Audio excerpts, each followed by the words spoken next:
Welcome to Beyond Acting, Other Jobs in Theater. Today we are talking with costume designers. Let's meet the Zoom panel. Hi, I'm Teresa Ham. I'm a costume designer and I work primarily in live theater. Hi, my name is Riaz Gomez and I'm a costume designer. Hello, my name is Christina Leineke and I am a costume designer and costume technologist. Hello, my name is Karen and I'm a costume designer. Great, thank you all for being here. So let's get into it with the first question. What does it mean to you to be a costume designer? A costume designer is a storyteller. I make real clothes for pretend people. Is a person who takes characters and reinterpret what they might wear or put on their bodies. In charge of creating the garments that the characters live in for the play. You are creating the moment before. A character gets dressed in the morning just like each of us do, and they get dressed with purpose and intention and with psychological choices made.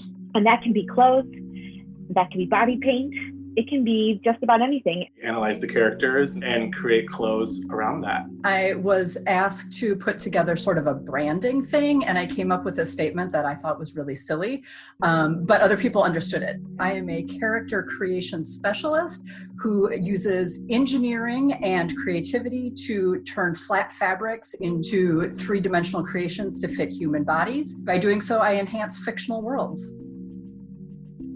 Awesome. Let's go a little more in depth and hear about your process as a costume designer. First thing I want to do is make sure I have the right version of the script and read it repeatedly. Reading the material, if there is material to read. If there isn't material to read, then it's a lot of talking to collaborators and creators. My job basically starts with talking to the director. At the very least, I want to read the script once before I go into the first meeting with the rest of the team, but ideally I'm going to read it 3 or 4 times. I write down descriptive words, sensory things that come to me, anything that pops into my head that will guide me on a research journey. Taking notes, doing research. I try to go with key images. I don't look at clothing images right away. I look at emotional quality images that communicate the world of the play. I get all my images together, all my reference images. Usually the director has images for me as well. And if we overlap, huzzah. My research comes both from just online Googling things, but also I have a huge library of books that I like to refer to. I always go to books first because I am a child of the 80s and we did not have the internet.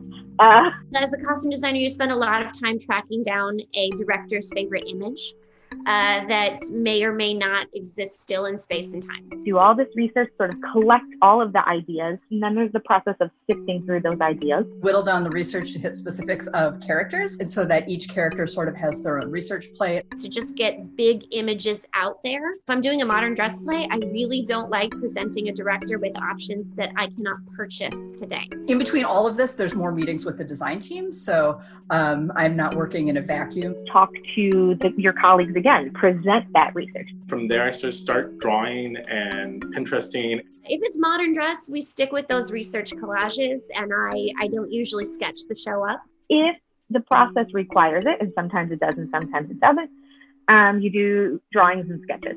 Doing sketches, fabric shopping. Then just start drawing little doodles. Thumbnail sketches, which are little 6-inch figures that I draw so that we can start to make sure the director and I are on the same page about the silhouette ideas. Putting renderings together with the specifics that I've found. And then I start to look for fabrics so that we can build a family of fabrics for a built costume. So you get through that sort of creative process and everyone in the room, because it's not just you. Make sure that our visions are in line with everything, with the set, lights, and everything like that. And then you sort of say, great, this is where we're going.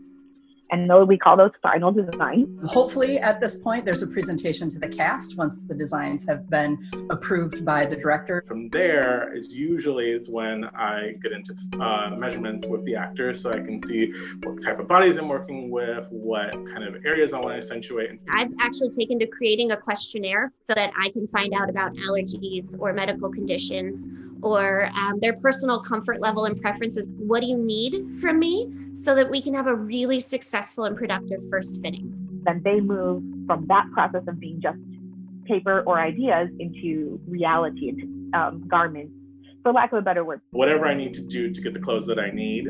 So that's renting, buying, borrowing. It's a lot more shopping, it's a lot more pulling, possibly building costumes. It is the designer's job to make sure that as the garments are being created, that they're being created in the right aesthetic. I am the decision maker on the costumes, but the performer collaborates with me heavily. And the performer can be, puppets. They can be people. Sometimes they're animals.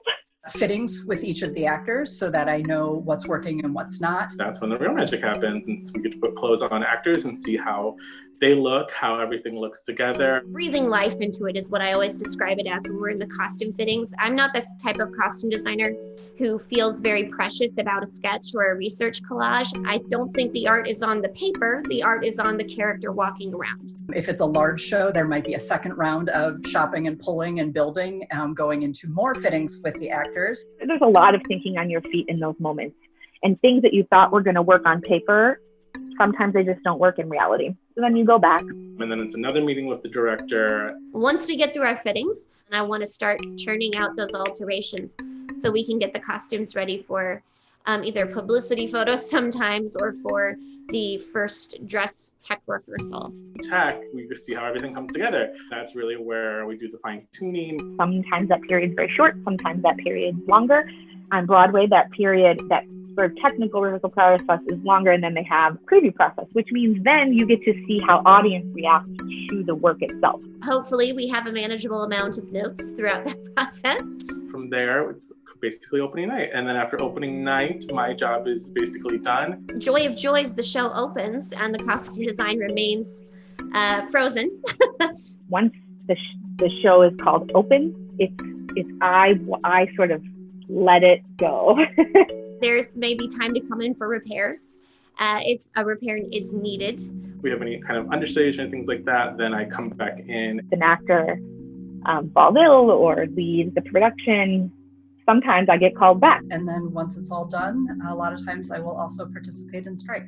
We have to clean everything and return it to whence it came or put it back in storage. That would be like sort of the circular motion of that process. And how about the time frame commitment? We'll go from the time you accept the offer until your last day on the job. The offer comes anywhere from like a year and a half to possibly just a few weeks before we start design meetings. The year out really is sort of, for me, the most ideal time. So usually in an ideal world, I get the contract about maybe 5 months out from opening. Usually after I get an offer, I try to reach out to speak to the director right away and set up time to talk. The more time you have for that initial part of the design, I always think you get a more rich and sort of well-rounded product. I sort of work on an academic calendar still because a lot of theaters do. So usually in the spring, I know what I'm doing from fall through the following spring. However, that doesn't always work that way. Sometimes people leave projects or projects start up and the timeline all of a sudden is like, hey, we're going to do this and we're going to do it in 3 months. If it's one of those 6-week processes, I want to talk to them immediately. If it's a 6-month process, we can take a couple of weeks, figure out how we feel about the play. Once we start design meetings, ideally it's about 6 weeks before rehearsals start. We usually have, if it's a shorter process, a production meeting a week or every 2 weeks. And that's where the entire production team gets together and talks about where we are. Within those 2 months after is usually just time with the director, meetings. It's a pretty quick turnaround once I get feedback. I like to hammer away pretty much every day on my research until I know I have collages that are representative together and approved so I can start purchasing, because it is the purchasing. My fittings are entirely dependent upon whenever anything arrives. And then the actual production part of it, where I'm actually gathering costumes and fitting them on actors, can be anywhere from 2 to 6 weeks. And again, that depends on the amount of rehearsal time that the director has with the cast. Usually my time frame when I get actual physical actors and when rehearsal starts, it's usually about 3 months.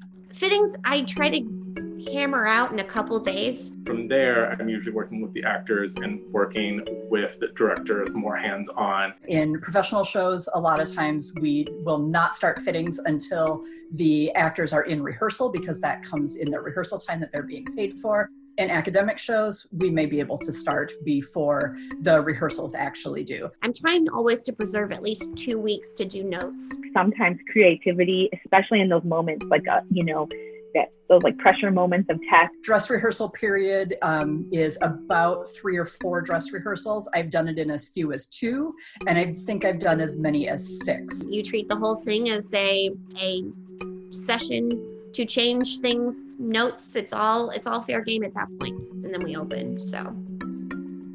And as we wrap up, let's get our final thoughts. Your closing statements, please. I'd say, look around you, look around the room, and next to you and in front of you and behind you. And those are the people that will be with you throughout your generation of making theater and art. Those are your contacts. Those are your people. Those are the people that will support you or help you if you're in a bind. Those are the people that will surprise you with a job offer when you maybe thought you had a dry spell. Those are the people that you'll call when you need a favor. Those are the people that are going to be your collaborators sort of throughout your process as an artist.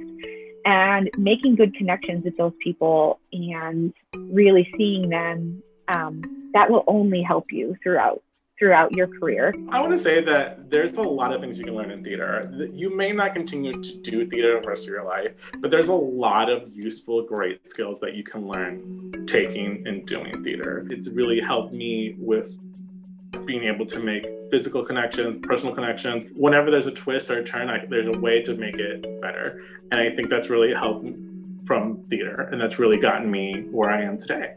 I think it's really important to explore all areas.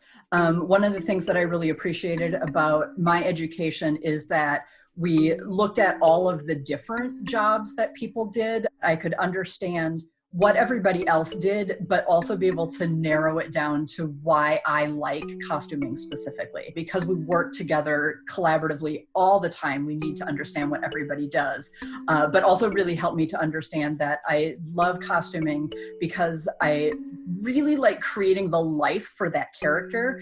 Thinking about all of the clothes that they didn't choose to wear that day, I think is equally as important as finding the thing that they did choose to wear that day. How you represent yourself every day of the week, what you choose to put on every morning when you get up to go somewhere. All of those things that you make the decisions for that character are so fascinating to me.